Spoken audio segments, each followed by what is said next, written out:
like to say that Pastor Ruth did not need to hornswaggle me into this. I have looked forward to this day.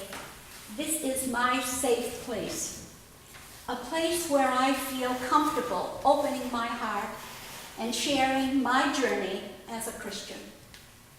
Many times in my life, I have relied on this text taken from Psalm 23, verse 4. Even though I walk through the valley of the shadow of death, I will fear no evil. For you are with me, your rod and your staff, they comfort me. I was born Laverne Clara Cloud. I wish I could begin as others have at 8 o'clock services. I was a pastor's daughter and grew up in the parsonage. My parents raised me in a church, the same church that generations of my family had attended. These young people absorbed Jesus Christ through their pores and into their hearts. He was with them daily, at mealtime with grace and bedtime with prayers, always feeling the comfort of God the Father and his Son Jesus Christ around them. Things were different for me. I knew he was out there somewhere. At 8 or 9 years old, I somehow had the drive and the common sense to reach out for the Savior. I am what you might call a native. I grew up at the townhouse section of Kennebunkport. I lived in the same house where Wink has his locksmith shop. It was just a short distance from the First Congregational Church by the Arundel Cemetery. I would watch as families holding their children's hands walk through those church doors. I was determined to find my way into that church, knowing that if I were to go, it would be alone. To my knowledge, my parents never stepped foot in a church, or maybe an occasional wedding or funeral, but not to learn Christian ways. So many things about my family home were negative. And I realized at an early age that I was going to get out of the nastiness and build a better life for myself. I would be a good girl, free of cursing, fighting, and blame. So to church I went, and into the warm, inviting arms of Mary Philbrick. She told me that if I came to church every Sunday, I could soon be a Sunday school teacher. Whoopee! Mary didn't need to say another word. Teach me, teach me, teach me, and she did just that. I so loved Mary. Sadly, that dear woman has since died. Just a few weeks ago, I went to a plant sale at the First Congregational Church. There was a beautiful white African violet for sale. And I found out it was a baby of one raised by Mary Philbrick. I bought it. It is here with us today on the altar below. I have recently read a book that helps to explain the happenings in my life. When God Winks at You, written by Squire Rushnell. It tells how God speaks directly to us through the power of coincidence. I know you heard something to this effect last week at the 8 a.m. service. God winks are reassurances from our Creator that he is never too busy for any of his children.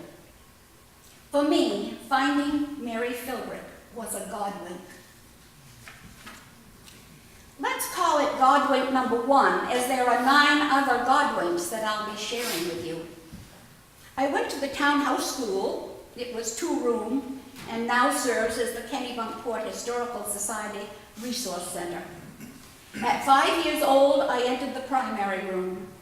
Teacher Lorene Wiles smiled and said, "Laverne Clara, I like that name. It is very pretty." Whew, perfect. I needed that compliment. God wink number 2. From then on, I loved everything about teachers, school, and learning.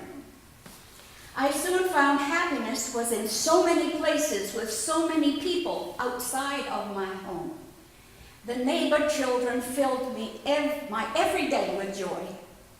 Father Bill and Mother Grace had oodles of children, and I loved them every one.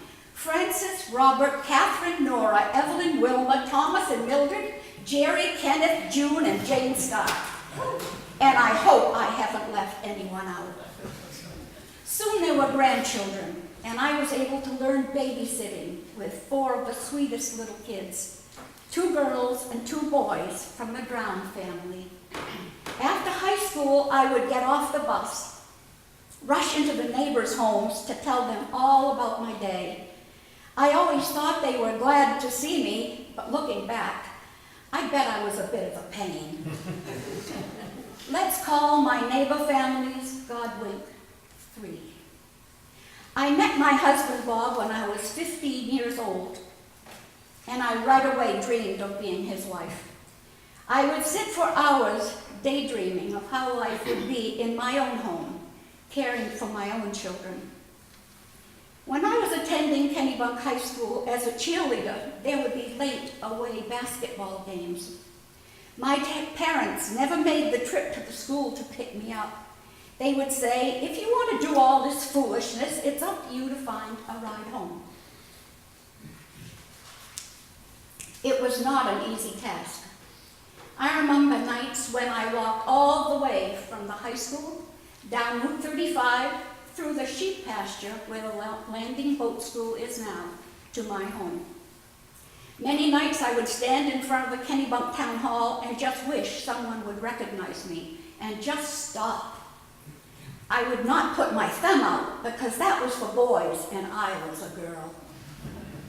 One night, Bob was waiting with me and told me to stay in back of the bush, and he would thumb a ride and we would both climb in. Seems that guy was always there when I most needed help. We were married when I was 17 years old. Godwink number 4. A local doctor in town told me I could never have children. I would not take his word for it, and I prayed and prayed that I would have a baby, at least one, to hold and to love. My prayers were surely answered, as I have 6 wonderful children. Raising these 6 young ones, I at times thought I had prayed way too hard. That's Godwink number 5. In 1993, the Historical Society held a tea for docents at the townhouse school that had recently been turned into a museum. I sat with Eleanor Woodman, a gal whom I had admired for years. I asked, what do you do on rainy days when there are no visitors? I'm sure I would be bored. Oh no, she said, just go into the vault and take out the record books of births and deaths and residences. They are interesting, and you will learn so many things about our town. At that time, Eleanor told me a story I will never forget. She had just returned from a basketball game. The undefeated Kennebunk Port girls team, of which she was an important player, had lost their biggest game of the year. Eleanor was upstairs in her room, crying her teenage eyes out, when she heard a knock at the door. Being inquisitive, she went to the top of the stairs. As her mother answered the door, Eleanor heard a military officer bring the sad news that her 25-year-old brother was lost in action over Germany. Eleanor vowed at that time that she would never again cry over something silly as long as she lived. I told her how sad I was for her and how I had always wanted a big brother. Eleanor lived only a few short weeks after sharing her story with me. As it happened, her son Richard married my daughter Kristen, Godwin, number 6. One day, I took Eleanor's place as docent at the Society Museum. It was raining, and I did as she told me. I went into the vault, and I removed a book of birth records. I brought it to the large old oak table, and I opened it. On the page that lay open, a name caught my eye. Burton Chandler King Clow, with Clow in parentheses, born to Burton Clow. My father's name was Burton Clow. couldn't believe my eyes. And I ran to Mary Bryant, who was working in the vault that day. Mary, what do you think of this? I would say, Laverne, that your father had a son. Could he be the big brother I had dreamed of? I researched and found after many disappointments that Burton was living in Madison, Maine. I cannot begin to tell you how happy we were when we met. It was surreal. Burton had been told that he did not have any siblings. He was shocked when I told him about his sister Karen, who was 8 years younger than I. He called to his wife, put 2 fingers up and shouted, two, I have 2 sisters. That was godwink number 7. 1999, my husband Bob was in Maine Medical Center enduring treatment for terminal bone cancer. I needed to leave his room as the doctors were doing a necessary bone marrow biopsy. These were very painful, and I left so as not to hear him cry out. I leaned against the wall and I wept. A woman touched my arm and asked if she could be of any help. I told her how scared I was to be losing my loving husband. Little did I know that her husband Larry was losing his battle with cancer also. Her name is Vicky, and as we hugged, we knew in our hearts we would be lifelong friends. Godwink number 8. Before Bob died, I remember him telling me in the dark that there would be someone that would need me as he had, and to be open to that. I thought, oh no, that will never happen. I did find I was lonely. I remember praying to God and asking him if there were someone out there. I loved being a wife. Then I met Don Tinkham, from all places, Arizona, at my cousin's home here in Cape Porpoise. After a long-distance relationship, we were married 8 years ago in this very church. Godwink number 9. Life was beautiful for me, yet I felt as if I had unfinished business, and I should tend to it. In the 40s, I so hated my mother. I thought I had good reason for those feelings. I was too young to realize that there is never reason to hate. I was mixed up. All the other kids' mothers wore dresses and aprons, and mine wore blue jeans. She got up early, kept a spotless home, made a couple of apple pies, and had a meatloaf ready for dinner. All that by 10 a.m. And then the thirst would come, and she needed desperately to calm her need for alcohol. I begged her to stay home, but off she would go, and this went on daily. My mother died in 1955 at the age of 42. I was 20 at the time. I'm ashamed to say that I would not allow myself to grieve. What did she expect? I cared for my aged father many years later, and he shared with me, Lou, I made a big mistake. I refused to let your mother work. She would beg me to let her find a job, and I just couldn't do it. It was a man's job to support his family. Knowing how much energy I had, and my grown daughters had, I couldn't imagine not working at some type of job outside the home. His sharing explained a lot to me. Godwink number 10. I right away began to feel ashamed. Lack of feeling when my mother died was not like me, and it was not the Christian way. I found help in an Al-Anon family group, a fellowship of relatives and friends of problem drinkers.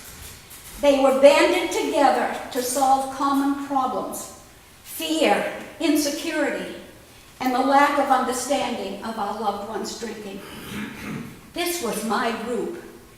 By bringing a simple story of sadness and knowing of God's love for me, I began to learn the truth. My mother had a disease as nasty as the cancer that took her life. Finally, I understood, and now I look forward to a day in heaven when I will greet my mother, ask her forgiveness, fall into her arms and tell her I love her. God has winked at me many times and continues to do so. And in the words of Ralph Waldo Emerson, all I have seen teaches me to trust the Creator, for all I have not seen. I have been truly blessed. Amen.